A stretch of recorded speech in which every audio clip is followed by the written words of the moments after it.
A glass bottle tilts, a child swallows, and in that split second, before anyone else even understands what's happening, my entire body locks. Have you ever recognized danger before you could explain it? Before we continue, please hit the like button, subscribe to the channel, and turn on the notification bell for updates, because that's what this was. Not a thought, not logic, recognition. Milo, the word doesn't even fully leave my mouth before I'm already moving. My chair scrapes violently against the hardwood floor, the sound slicing through the calm dinner conversation like something breaking. My hand shoots forward, grabbing his wrist mid-motion. Too late. He's already swallowed. The bottle slips from his fingers as I knock it away. It hits the floor, rolls once, twice, then settles on its side like nothing just happened. Huh? But something did. Something very wrong. Spit it out, now. My voice doesn't sound like mine. It's sharper, controlled.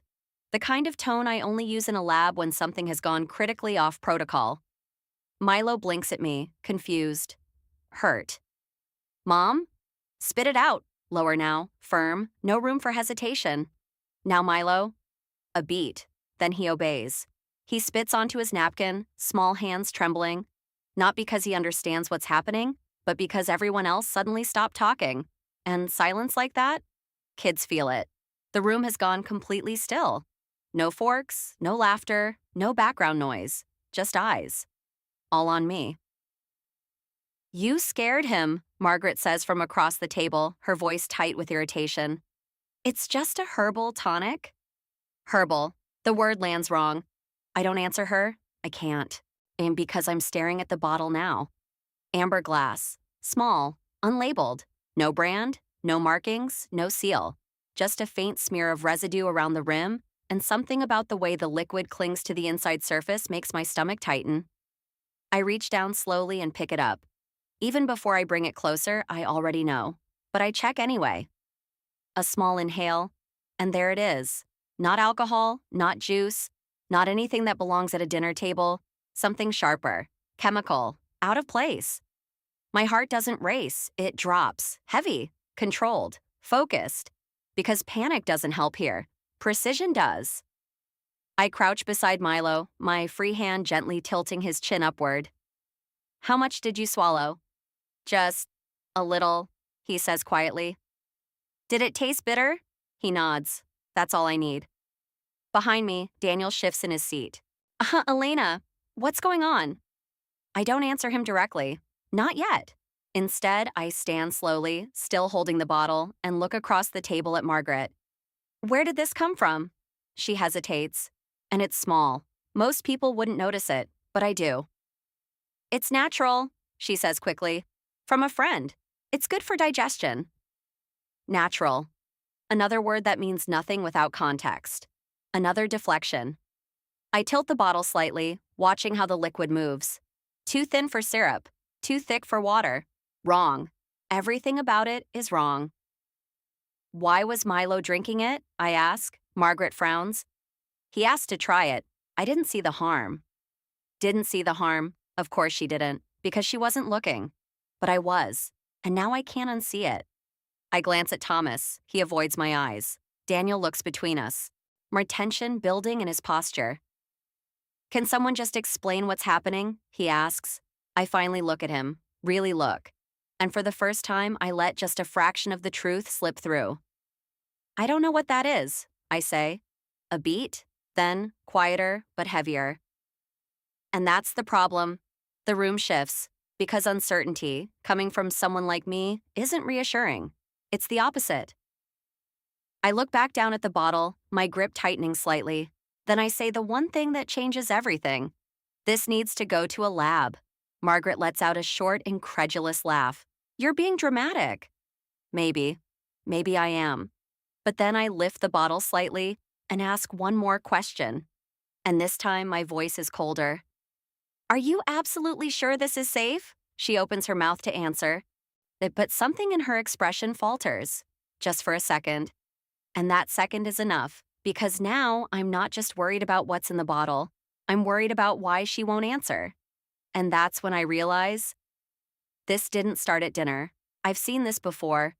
Not out loud. Not yet. But the thought is already forming, and once it starts, it doesn't stop.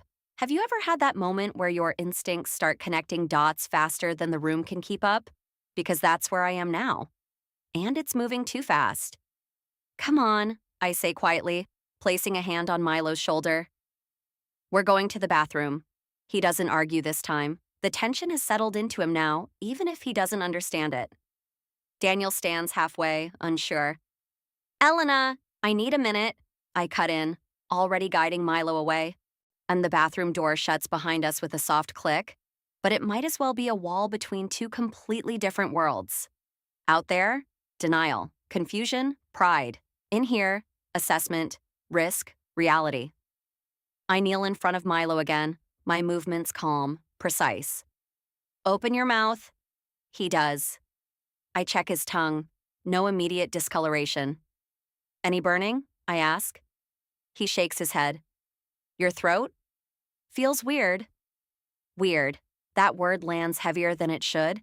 I press my fingers lightly against his neck, checking for swelling, watching his breathing pattern. Still steady. Still normal. Good, for now. Behind me, the door opens slightly. Daniel steps in, closing it softly behind him. What's going on? He asks again, quieter this time. You're scaring him. I glance at him briefly, then back at Milo. I don't know what he drank. The words hang in the air. Daniel exhales sharply. My mom said it's herbal. I heard what she said. My tone isn't aggressive. It's worse. It's controlled, clinical. And I'm telling you, I don't recognize it. That's the part that finally hits him, because I always recognize things like this. That's my job. Toxicology isn't guessing. It's pattern recognition. Smell, texture, color, behavior. And this doesn't fit. Milo tugs slightly at my sleeve. Am I in trouble? The question cuts through everything.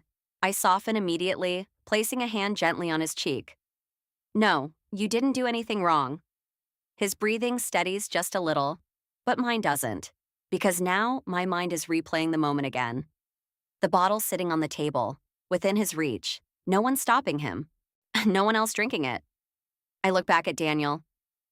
Did you have any? I ask. He frowns. No. Did your parents? A pause. No. There it is, the first real crack. Why not? I press. I don't know, Elena, it's just… No, I cut in again, sharper now. Think about it. It's sitting on the table, supposedly safe. And the only person who drinks it is a 6-year-old? Silence. And in that silence, something shifts in Daniel's expression. Doubt. Finally, a knock at the door. Then Margaret's voice, tight and impatient. This is getting ridiculous. I close my eyes for half a second, then stand. Not rushed, not frantic, decided. I open the door. Margaret is standing there, arms crossed. You're overreacting, she says immediately. It's a digestive tonic. People use these all the time. Then what's in it? I ask. And she hesitates. Again. It's herbs, roots, natural extracts. Which ones? I don't know exactly. I hold up the bottle slightly. No label, no ingredients, no source verification. Her expression hardens. You don't trust me? That's not the question, but it's the one she wants answered. I step closer, lowering my voice just enough that it doesn't carry, but sharp enough that it lands. This isn't about trust. I tilt the bottle slightly again, watching the liquid cling unnaturally to the glass. It's about chemistry. A beat, then I bring it closer to my face one more time. And inhale. This time, deeper, more focused. And that's when it hits. Not just wrong. Familiar, a memory, a case. A smell I've encountered before, but never at a dinner table. My entire expression stills. And because now I'm not uncertain anymore. Now I'm concerned for a completely different reason. I lower the bottle slowly, and when I look back at Margaret, I'm not asking questions anymore. I've seen this before, I say quietly. The room goes still again. Daniel looks between us. Seen what? I don't answer him, not yet, because if I say it out loud now, everything changes. And I need to be sure, but one thing is already clear, this isn't a misunderstanding. And it definitely isn't herbal. I tighten my grip on the bottle slightly and think, where have I smelled this? And why does it only show up when something's gone very, very wrong? I've seen this before. This time I say it out loud, and it lands differently. Have you ever watched a room shift, not because of what was said, but because of how it was said? Because now they hear it. Not panic, not speculation, recognition. Daniel straightens slightly. Seen what, Elena? I step past him, back into the dining room, the bottle still in my hand. The air feels heavier now, like something invisible has settled over the table. Margaret lets out a quiet scoff, but it's weaker than before. You're still doing this? I ignore her. Instead, I place the bottle down carefully in the center of the table, almost like evidence. This isn't herbal, I say, flat, certain. Margaret's expression tightens instantly. You don't know that. I do. No hesitation. No room for argument. That's what makes it worse. A beat passes. Then two. Thomas shifts in his chair, finally speaking for the first time since this started. Then what is it? I don't answer immediately. And because I'm building it, piece by piece, layer by layer, the way I would in a lab, the way I would in a report. Smell it, I say, sliding the bottle slightly toward Daniel. He hesitates. That hesitation says everything. Just smell it, I repeat. Slowly he picks it up, brings it to his nose, and almost immediately his face changes. It's strong. How? I ask. He frowns, searching for the word. Not like alcohol, sharper. Exactly.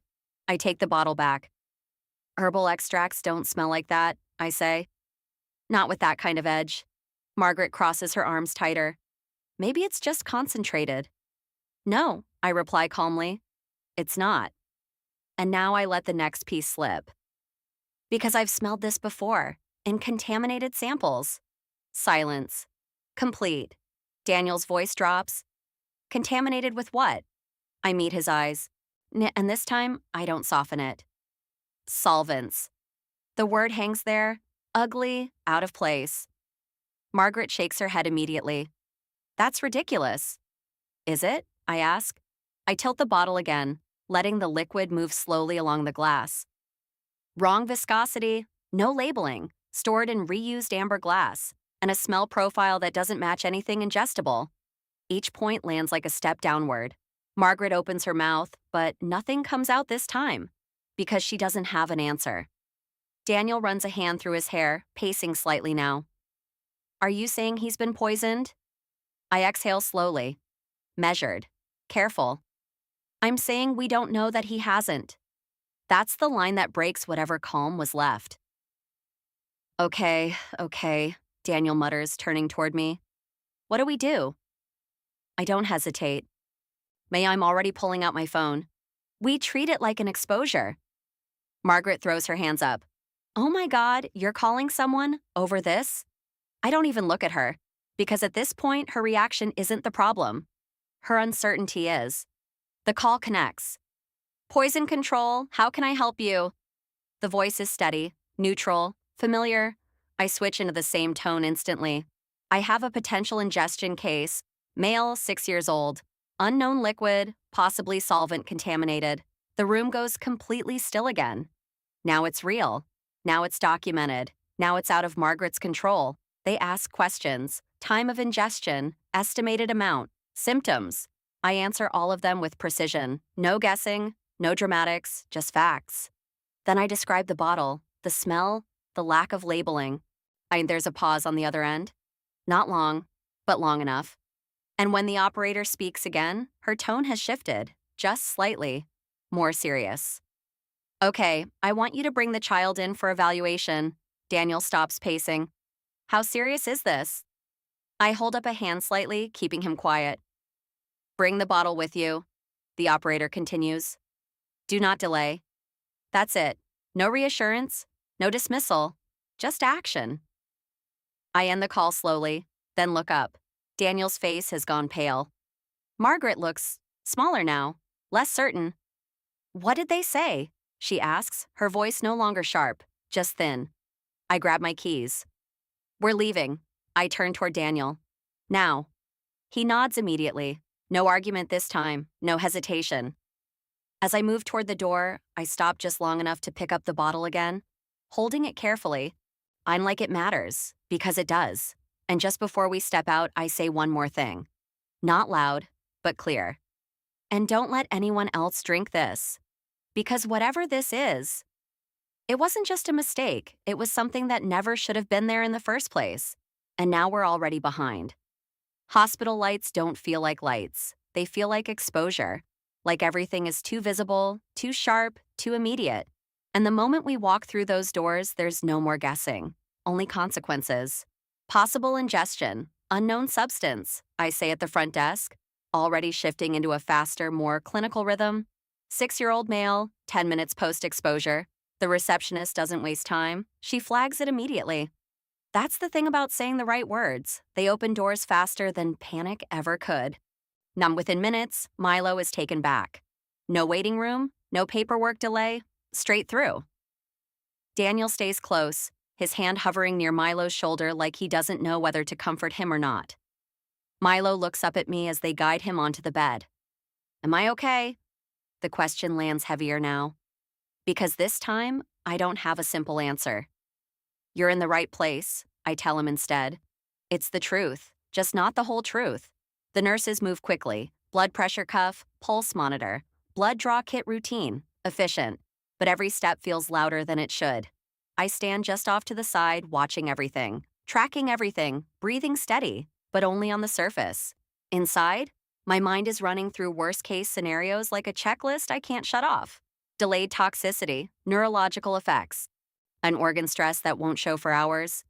That's the problem with substances like this. They don't always announce themselves right away. Daniel steps beside me, his voice low. You think he's going to be okay? I don't look at him immediately, because I'm choosing my answer carefully. I think we got ahead of it, I say. Not reassurance, but not fear either, just probability. And right now, that's all we have. Time stretches. Minutes feel longer than they should. A nurse leaves with labeled vials. Another enters with a chart. Milo is quieter now, watching everything with wide, uncertain eyes. And then, the waiting begins. That's always the hardest part. Not the moment, not the reaction, the waiting. Daniel paces again, slower this time, controlled but barely. I should have said something, he mutters. I didn't even think about it. I don't respond, because there's nothing to say that changes what already happened. But I am thinking it. You didn't think, and that's the problem. Hours don't pass, but it feels like they do. Then finally, a nurse returns. Preliminary labs are being processed, she says. Doctor will be in shortly. I nod. Professional reflex, but my chest tightens anyway. Because shortly is never short enough. Daniel stops pacing. What does that mean? He asks. It means we wait, I say, again, always waiting. Then the door opens, and this time, it's different. The doctor walks in holding a thin file, not thick, not extensive, but enough. His expression is neutral, too neutral. Dr. Voss, he says, recognizing me immediately. We ran an initial screen. I nod once. Find anything? I ask. He glances down at the file, then back up. A pause. And in that pause, everything sharpens. Every sound fades, every movement stills. Because this is it. This is where uncertainty becomes fact. We found traces of... And just before he finishes, I already know. Not because he said it, but because I've seen that look before. In labs, in reports, in cases that didn't start as accidents. My fingers tighten slightly at my sides.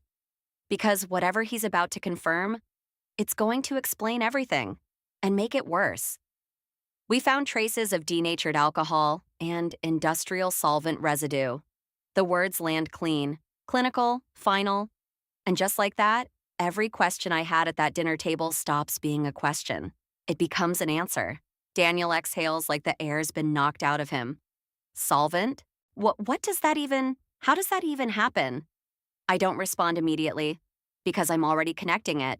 Not guessing, not assuming, understanding. I look at the doctor. What kind of solvent?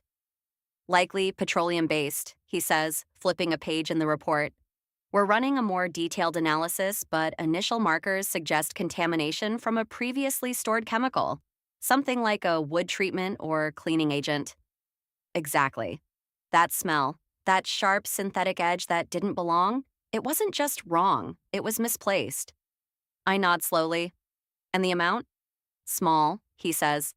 Low-level ingestion, we're not seeing acute toxicity markers right now. Daniel lets out a shaky breath. So he's okay? The doctor pauses, and that pause matters. He's stable, he corrects, but we'll need to monitor him for delayed effects. Substances like this can irritate the gastrointestinal tract and in some cases affect the nervous system depending on exposure. So not immediate danger, but not harmless, never harmless. I glance over at Milo. He's sitting up now, a little pale but alert, watching us, trying to understand a conversation that isn't meant for him. And that's when it hits. Not the fear, not the adrenaline, the aftermath, the quiet realization of how close that line was. I walk over to him, sitting gently on the edge of the bed. Hey, I say softly. He looks up at me. Am I sick? I shake my head slightly.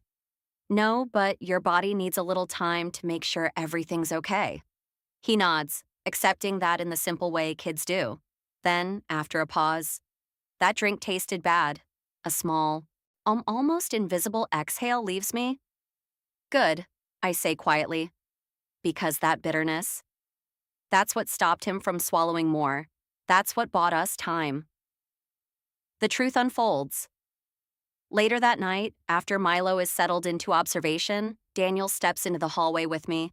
His face is different now, less defensive, more aware. I called my mom, he says. I don't react. What did she say? He hesitates, then, she admitted she didn't know what was originally in the bottle. There it is, out in the open. She got it from a neighbor, he continues. Some homemade remedy, the bottle. It used to hold something else. The neighbor said it was cleaned out. I let that sit for a second, because that sentence, cleaned out, is exactly how these things happen. Not malicious, not intentional, but careless in a way that doesn't feel dangerous, until it is. She didn't think it mattered, Daniel adds, quieter now. No, she didn't, because she wasn't trained to see what I see. Residual contamination, absorption into porous materials, chemical traces that don't disappear just because something looks clean. And worst of all, confidence without verification. That bottle was never safe, I say. Daniel nods slowly. I know that now. Consequences set. In the hospital keeps Milo for 48 hours. Observation, repeat labs, neurological checks. Each hour that passes without symptoms is a quiet step away from worst-case scenarios. But no one calls it fine until it's proven. The final results confirm it. Denatured alcohol base, trace petroleum solvent, contamination low-dose ingestion, non-lethal exposure, no organ damage. Now, no neurological impairment, no lasting physical harm. But that doesn't mean nothing happened. Because outside the hospital, things don't go back to normal. Family fallout. Margaret doesn't visit. Not the first day, not the second. When she finally calls, it's not defensive anymore. It's uncertain. I didn't know, she says. And for the first time, that's true.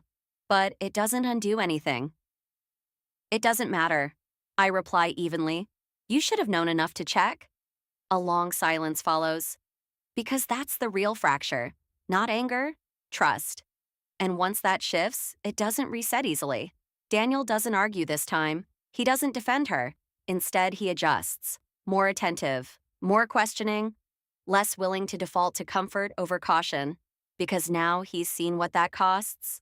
The legal and practical aftermath. The hospital files a routine exposure report, nothing dramatic, but enough to trigger a follow-up. The bottle is collected, logged, analyzed. The neighbor who supplied it is contacted. Not criminally charged, but warned. Educated, documented. Because improper storage of chemical residues, even accidentally, crosses into liability. And this time, it stopped at a warning. Because the outcome wasn't worse. Final resolution moment. A few days later, we're back home. The kitchen feels different. Not unsafe, just sharper, more intentional. Milo sits at the table, a small juice box in front of him. He stares at it for a second longer than usual, then looks up at me. Is this safe? The question is simple, but it carries something new. Awareness. I walk over, kneeling beside him. Yes, I say. Then I tap the label gently. See this? Ingredients, brand, sealed packaging. That's how you know. He studies it, then nods. And this time, when he takes a sip, there's no hesitation, just understanding. Across the room, Daniel watches quietly. Changed. Not dramatically, but enough. Because now he pays attention to things he didn't before. Small details, small risks, the kind that don't look dangerous. Until they are. Closing image. Later that night, I open a drawer in the kitchen. Inside, sealed in a clear evidence bag, is the amber bottle. Cleaned, contained, but not discarded. I place it carefully in the back. Not as a warning, not as fear, but as a reminder. Because the truth is, nothing about that night looked dangerous at first. Not the dinner, not the conversation, not even the bottle. And until the moment it was. I close the drawer slowly. And for the first time since it happened, my breathing is steady again. Not because nothing happened, but because I understood it in time. And acted before it was too late.